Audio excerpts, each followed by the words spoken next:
Welcome back to Mr. JDM. I am Mr. JDM, and today we're going to continue working on the 2001 Honda Accord that was full of sludge.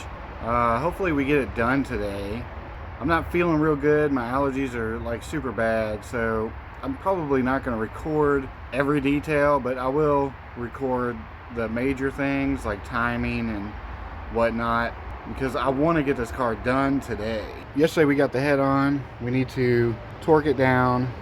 We need to get the cam in there so we can get the timing belt, intake manifold, bolt it to the head, oil pan back on so we can get the exhaust manifold back on. There's a lot to do, but there's not. One thing I just realized, I need to get this bracket on there before I bolt the head down. All right, well, let's get started. All right, so I took the head off because this sensor right here, I noticed it was just like barely hanging on there. So I might have to replace this. It's definitely no good, so it needs to be replaced.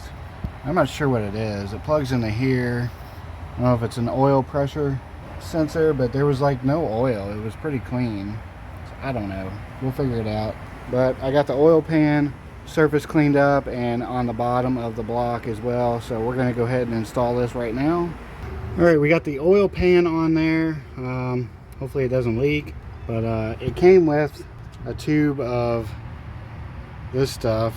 So I smeared this stuff all over it. And one thing that I thought was cool, it came with these things to like help you hold the oil pan up, but I didn't need them. But I just thought it was cool because I know there's been times where these things would have came in handy. Anyway, we got the oil pan on. We still need to figure out what this thing is. Some kind of temp or oil sensor, I don't know. Pressure, oil pressure. I'll have to look it up.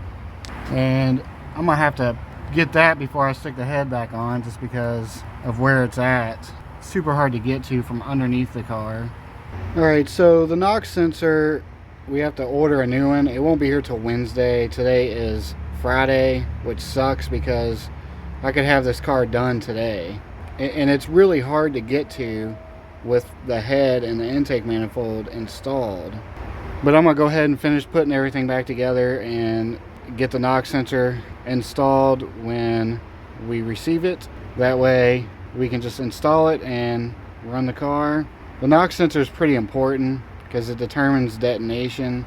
The computer will adjust the firing or the timing, or depending on when the detonation happens, if it's off, or I don't know, the computer adjusts for it basically, and it needs this NOx sensor. We're just gonna finish putting it all back together, and Wednesday we'll get this and struggle to get that in there, but we will get it in there. All right, at this point we're going to torque down the head bolts, and this one's kind of weird. On all other Hondas you do it in 3 stages, like 20 pounds, 40 pounds, 60 or whatever. All right, so you do 22 foot-pounds of torque, and then you do 90 degrees on all of them, and then you do another 90 degrees, and then if you got new head bolts, then you do a third time of 90 degrees. It's kind of weird, but we're gonna do it.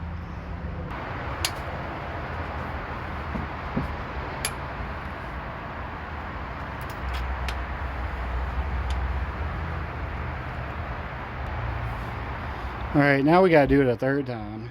It makes me nervous doing head bolts. I'm always afraid they're gonna break. All right, we're gonna get the cam in there. We need to get some assembly lube.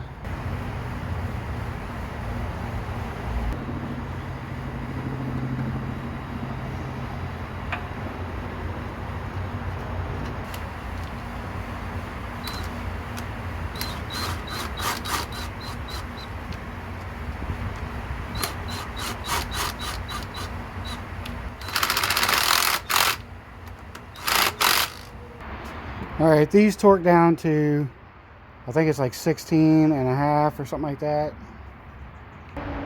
We're gonna torque these down, and I hate torquing these down because these always tend to break. So we're just gonna torque them down until they feel right.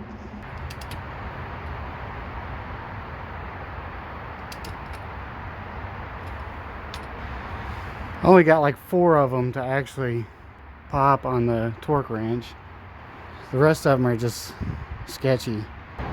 All right, that's all I feel comfortable doing.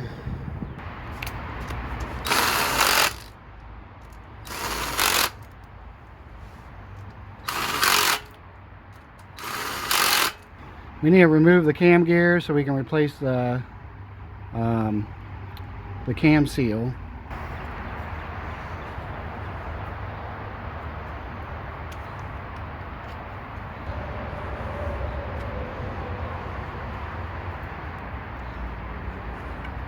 All right, we got our new cam seal in there. Let's get our cam back on. Our cam gear, I guess I should say.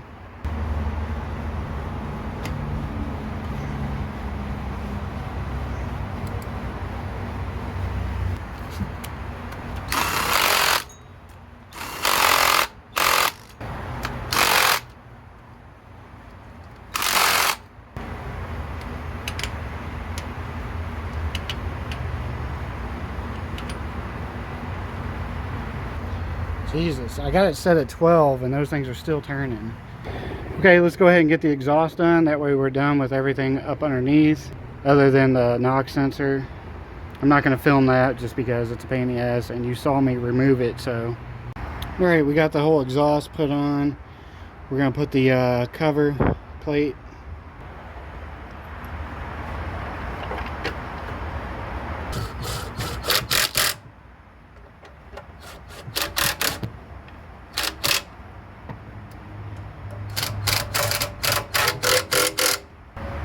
And we'll get the water neck put back on, but we're going to replace this gasket.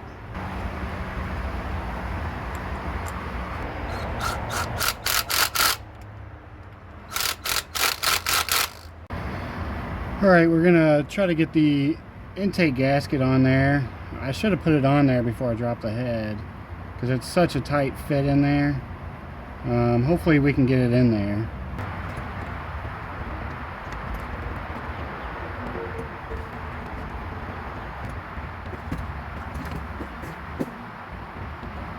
Alright, success. We are almost there. So we got most of the nuts on the intake manifold. We just really need to tighten them down. That's pretty much all that's left. There's two of them up underneath that I need to get. But other than that, we will have the intake manifold installed and tightened down.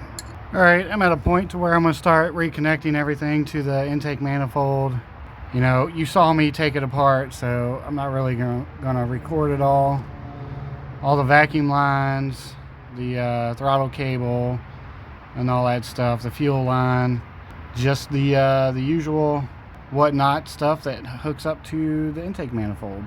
So I was looking for my 22mm wrench to get the fuel line connected, and I found my jar full of these things. And man, that would have been super bad. These go into the head right underneath the VTEC rocker arm. Yeah, so I'm gonna have to pull the whole rocker arm assembly back off to put these back in there. That could have been super bad, but at least I caught it now.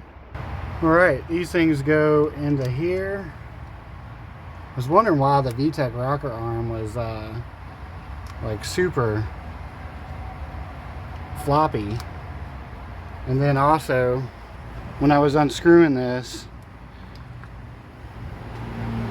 bolt broke,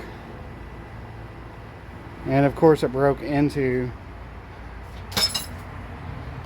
there, so we're gonna have to extract that.